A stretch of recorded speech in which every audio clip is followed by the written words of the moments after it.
Yo tout le monde, aujourd'hui on est là pour la review de l'épisode 24 de Bleach Thousand Year Blood War, qui apporte des passages inédits et très intéressants sur lesquels on va se concentrer aujourd'hui. Je le dis tout de suite, on va pas trop parler de la partie combat au palais du roi, mais surtout des rajouts et de ce flashback entre Ichibei et Yua, qui pour moi est le cœur de cet épisode. Évidemment on va spoiler de fou, en particulier aujourd'hui, et si vous n'avez pas lu les mangas ou même les romans, vous risquez d'être un peu perdu et je m'en excuse par avance, mais je vois pas comment analyser ce flashback sans que ce soit le cas. Quoi qu'il en soit, cette scène prend place il y a un peu plus de 1000 ans, avant que Yua ne tente d'envahir Soul Society pour la première fois. Il se déroule dans le monde humain, et plus particulièrement au Lichtreich, qui est l'empire créé par Yua à l'époque. On le voit donc en pleine négociation avec Ichibei, qui lui rappelle d'abord le rôle et l'importance des Shinigami dans l'équilibre des mondes. En gros, le but c'est de lui faire comprendre qu'il doit les laisser gérer cet équilibre et qu'il doit plutôt se concentrer sur la prospérité de son royaume. En gros, pendant qu'on gère le bien-être des mondes, toi fais ta vie avec tes Quincy et n'interfère pas là-dedans.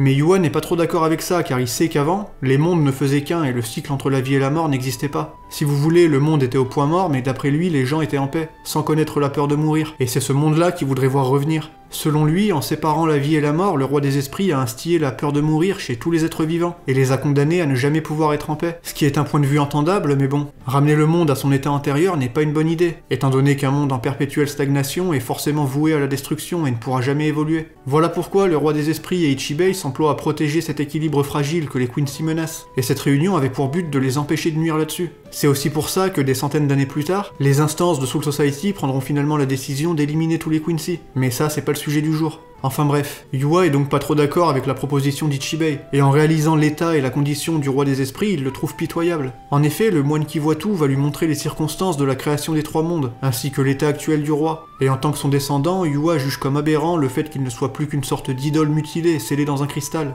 Mais à partir de là, tout n'est pas 100% clair et je suis pas certain de tout comprendre. Ichibei semble déjà capable de manifester les pouvoirs du roi des esprits, et d'après Yua, il comptait le tuer avec son bras gauche. J'imagine qu'il l'a vu venir grâce à The Almighty, mais son pouvoir semble clairement bien plus limité que ce qu'on connaît dans le manga à ce stade, et Ichibei mentionne qu'il n'est pas assez puissant pour percer à jour le roi des esprits. Yua tentera malgré tout de s'emparer de ce fameux bras, qui selon lui n'est qu'un sacrifice légué par son père et qui lui revient de droit. Et ça fait sens quand on sait que par la suite, le bras gauche du roi des esprits fait bel et bien partie du Vandenreich sous le nom de Pernida. Mais pourtant, Yua dit un truc bizarre sur le coup, comme quoi ce bras ne peut pas tuer mais seulement donner la vie. Et s'il s'agit du pouvoir du bras gauche du roi des esprits, c'est étonnant car de ce qu'on sait, celui-ci possède un pouvoir de destruction énorme. D'ailleurs, juste après, Ichibei échappe à l'étreinte de Yua et on voit bien apparaître la vraie forme de ce bras gauche du roi, qui a exactement la même apparence que Pernida, et qui visiblement a été capable de dérober à Yua le pouvoir de The Almighty. Après, comme j'ai dit, je suis pas sûr de ce qui se passe exactement ici, et à moins que j'ai loupé un truc, seul le temps nous donnera une vraie réponse. L'empereur Quincy semble donc perdre le pouvoir de ses yeux, et d'après Ichibei, ils ne pourront se rouvrir qu'une fois morts, donc il ne le voit plus vraiment comme une menace. Et sur le coup, Yua semble content, car sans ses yeux, il n'aura plus à constater l'état pitoyable du roi des esprits.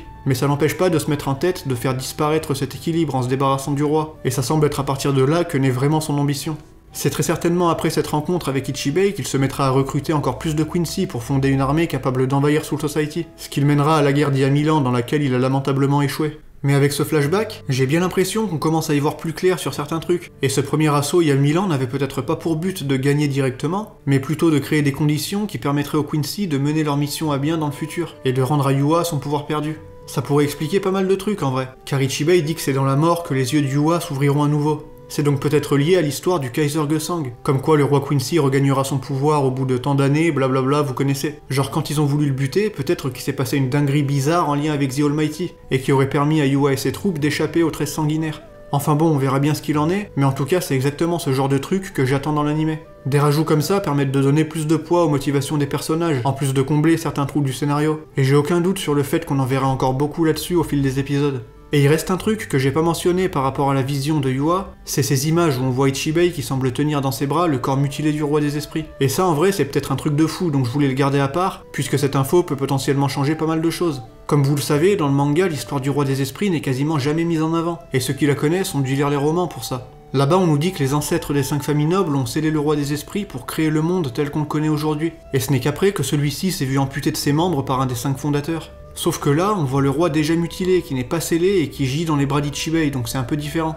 Une des images ferait même passer le moine pour un méchant, et c'est tout à fait crédible d'une certaine manière. Si on se met du côté des Quincy, on peut facilement se dire que les Shinigami ont fait en sorte de créer cet équilibre dans le but d'en devenir les garants, en tant qu'être supérieur qui décide de comment le monde fonctionne. Et c'est là qu'on commence à parler et que ce conflit entre Quincy et Shinigami prend tout son sens. Donc je suis vraiment content qu'on commence un peu à aborder tout ça dans l'anime, car dans le manga c'est totalement absent et il y a que les romans qui développent ça. Mais comme je disais, l'image d'Ichibei tenant le roi des esprits contredit un peu ses romans d'une certaine manière. Donc peut-être que dans l'anime, l'histoire sera différente. Et ce serait pas si étonnant, car même si les romans sont supervisés par Tite Kubo, ce n'est pas lui qui les écrit directement, et l'histoire des 5 fondateurs est liée à l'histoire de Tokinada, qui lui n'a aucune importance dans cet arc en vrai, donc qui sait. L'histoire changera peut-être pour l'anime, et j'ai hâte de voir ce que ça va donner.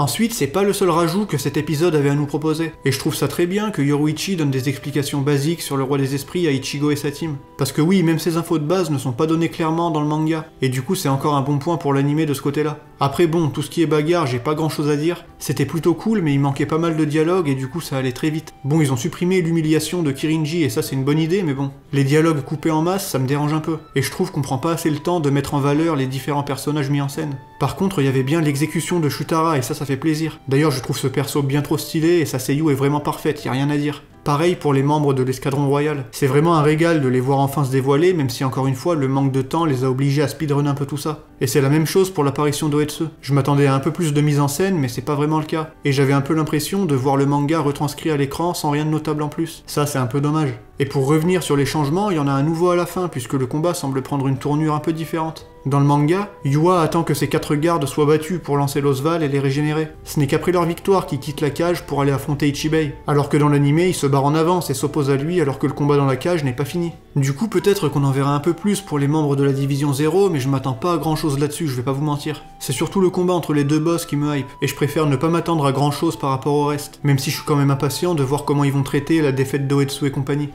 En tout cas, ça fait plaisir de voir à nouveau des rajouts conséquents et qui sont hyper encourageants pour la suite. En plus, ce flashback rend le combat entre Yua et Ichibei encore plus symbolique et lui donne une aura bien plus puissante que dans le manga. Et je sens que leur combat va être ouf, franchement j'ai trop hâte. Et en attendant, comme toujours, je vous remercie d'avoir suivi cette petite review. Si ça vous a plu, je vous invite bien sûr à claquer vos bankai sur le bouton like pour partager la passion, et on se retrouve très bientôt pour une vidéo sur les forces militaires spéciales. Puis après ça, ce sera le double épisode final pour la partie 2. Et je suis trop pressé d'en parler avec vous, ça va être un truc de malade. Mais en attendant, c'est là-dessus que je vous dis vive Bleach, et à la prochaine tout simplement.